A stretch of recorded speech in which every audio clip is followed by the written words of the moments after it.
सभी पूर्ण आत्माओं को मेरा नमस्कार। एक प्रश्न आया है कि वैराग्य और गृहस्थी में कौन सा जीवन जीने में उत्तम है। पहले तो आपको ये समझाना होगा कि आप वैराग्य को क्या समझते हैं। वैराग्य ऐसा नहीं है जैसा आप समझ रहे हैं। कहीं घर से या परिवार को छोड़ के कहीं एकांत में चले जाए या किसी जंगल में चले जाए और एकांत पेड़ के नीचे बैठ जाए और कहें कि हमें वैराग्य है, हमने सब छोड़ दिया। सब छोड़ना वैराग्य नहीं होता। सब छोड़ना वैराग्य नहीं होता। वैराग्य आप गृहस्थी में रह के भी प्राप्त कर सकते हैं। छोड़ना वैराग्य नहीं होता। ये दो चीज नहीं है। गृहस्थी में रह के भी आप वो प्राप्त कर सकते हैं जिसको आप छोड़ने का नाम वैराग्य देते हैं। वैराग्य आप एकांत घर में स्थान बनाएं, स्वयं तक पहुंचे। स्वयं तक पहुंचने के बाद ही आपको वैराग्य का पता लगेगा। छोड़ना वैराग्य नहीं होता। हाँ, जब आपको वैराग्य घटना घटेगी तब आप किसी से बात नहीं करेंगे उतने टाइम जितने टाइम आपको वैराग्य होगा, क्योंकि उस टाइम आप अपने में होंगे, यानी आप अपने असली रूप में होंगे। इस शरीर, मन और इंद्रियां, इनमें आप नहीं होंगे। जो आप है आप उसमें होंगे, उसके दर्शन में होंगे। वो वैराग्य है। कहीं छोड़ के जाना वैराग्य नहीं है जैसा बताया जाता है या आदमी के समझ में जैसा आता है वैसा वैराग्य नहीं। गृहस्थ में रह के भी, परिवार के साथ रह के भी आप वो चीज प्राप्त कर सकते हैं, वैराग्य। और परिवार को छोड़ना, किस किस को छोड़ेंगे आप, किस चीज को छोड़ेंगे। और जब वैराग्य आता है तो सब चीज उस टाइम, जितने टाइम के लिए वैराग्य होता है, सब चीज छूट जाती है। सिर्फ आप अपने में रहेंगे, जो आपका अस्तित्व, जो मेन आपका असली रूप है। और मान्यता में रहेंगे तो प्रश्नों की कमी नहीं है। मेरे पास भी जानने वाले थे, उन्होंने एक प्रश्न किया। उनको बताया, लेकिन उन्होंने एक ही बात को घुमा घुमा के पूछेंगे तो आंसर वही होगा जो आंसर आपको पहले बताया था। और अगर आपको लगता है कि ये गलत है तो आपका पूछना ही व्यर्थ है, क्योंकि जिससे आप पूछ रहे हैं, अगर आपको लगता है गलत है तो मत पूछिए। और अगर वो आदमी उस लेवल पे है, वो लेवल पे आदमी है, तो वो आपको उसका रास्ता बताएगा स्वयं तक पहुंचने के लिए, ना कि अपनी बातें कह के और बता के। और ये जो पर्सन ऊट पटांग प्रश्न, इधर से घुमा उधर से घुमा, आंसर एक ही निकलना है। आप 10 बार पूछिए। अब आप नहीं समझ में आ रहा, नहीं समझ में आ रहा, वो आपकी दिक्कत है, वो किसी दूसरे की दिक्कत नहीं। एक जगह बड़े विद्वान आदमी मुझे मिले, तो शास्त्र, उनको बड़ा ज्ञान था किताबों का, यानी मान्यता ही। तो एक तरफ वो कह रहे हैं कि परमात्मा सब करते हैं और इतनी कम उम्र में उठाते हैं, बड़ा दुख होता है। एक तरफ बोलते हैं कि कर्म के आधार पे ही ये सब घटना घटती है। तो पहले आप एक बात क्लियर कीजिए कि परमात्मा चलाते हैं कि कर्म चलाते हैं। कुछ गलत घटना घटती है, कोई चला जाता है जो सत्य है, शरीर, फिर आप कहते हैं परमात्मा ने किया।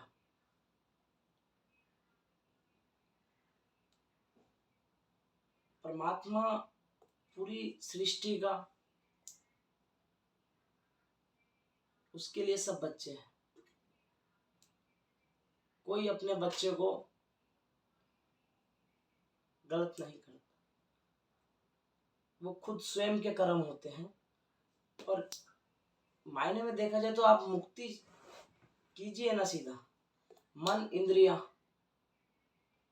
इससे आप बाहर निकलिए ना, प्रैक्टिकल करके जानिए जो स्वयं आपके अंदर छुपा बैठा है, आप इनमें क्यों फंसे रहते हैं।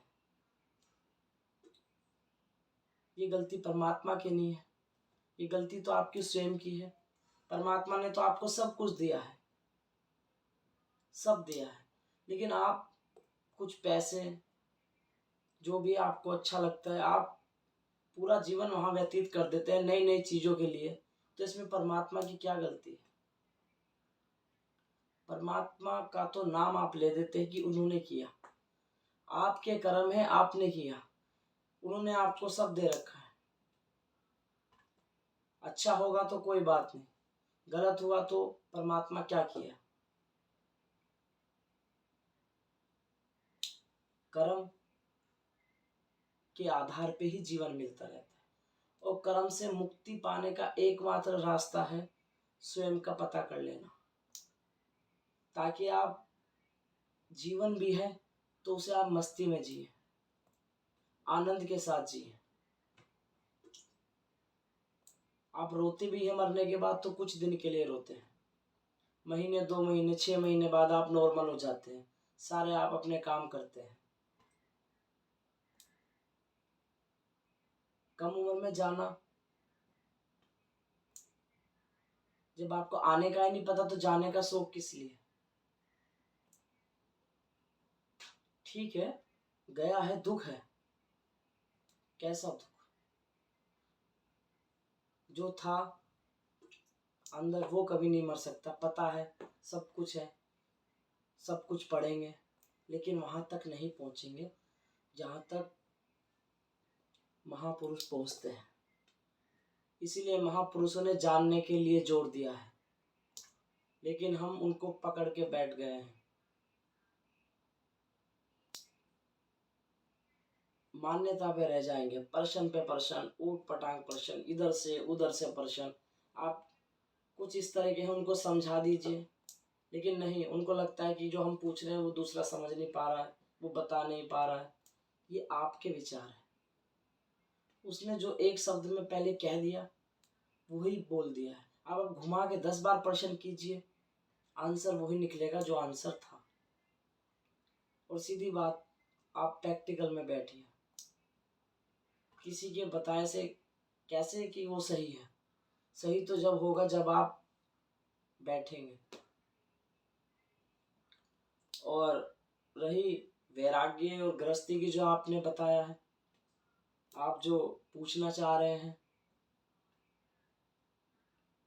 तो वैराग्य घर छोड़ना नहीं होता, कहीं भी रह के आप उसको प्राप्त कर सकते हैं। और उसके बाद कोई आनंद नहीं बचता। जितने दिन आप वैराग्य में होते हो वो सबसे बड़ा आनंद है, उसके बाद कोई आनंद नहीं होता, जहाँ आपकी सारी इच्छाएं समाप्त हो जाती है। जितने टाइम के लिए वो आता है वो परमानेंट नहीं होता, कुछ टाइम के बाद आप वापस आ जाएंगे, जब तक इस शरीर में है। और ये मान्यता और बताने का विषय ना समझे, इसे जानने के लिए बैठे और बड़े छोटे में ना उलझे।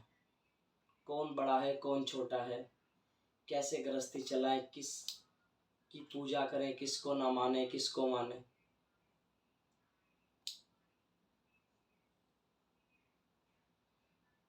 जिसके लिए भी बैठे उसके सिवा आपके पास कोई विचार होना नहीं चाहिए। जब भी जिसके पास भी आप बैठे, जिस परमात्मा को आप मान रहे हैं और अगर उसको जानना चाहते हैं तो उसके सिवा कोई विचार नहीं आना चाहिए। आप ध्यान में भी बैठ सकते हैं, परमात्मा आप पे कृपा जरूर करेंगे और आपको वो हकीकत दिखाएंगे जो आप स्वयं हैं। आप छोटी ताकत नहीं है, आप स्वयं में ही बहुत बड़ी ताकत है, लेकिन मन और इंद्रियां आपको नहीं जानने देती कि आप बहुत बड़ी ताकत है। आप प्रश्नों में ही रह जाते हैं। और जितनी भी पुण्य आत्माओं तक मेरी आवाज़ जा रही है, अगर उनका कोई और प्रश्न है या वो मेरे से बात करना चाहते हैं तो आप मैसेज भी कर सकते हैं, कॉल भी कर सकते हैं। और हर वीडियो में ये समझाता हूँ कि प्रैक्टिकल कीजिए, ध्यान में ज़रूर बैठिए। और सभी पुण्य आत्माओं को मेरा प्रणाम।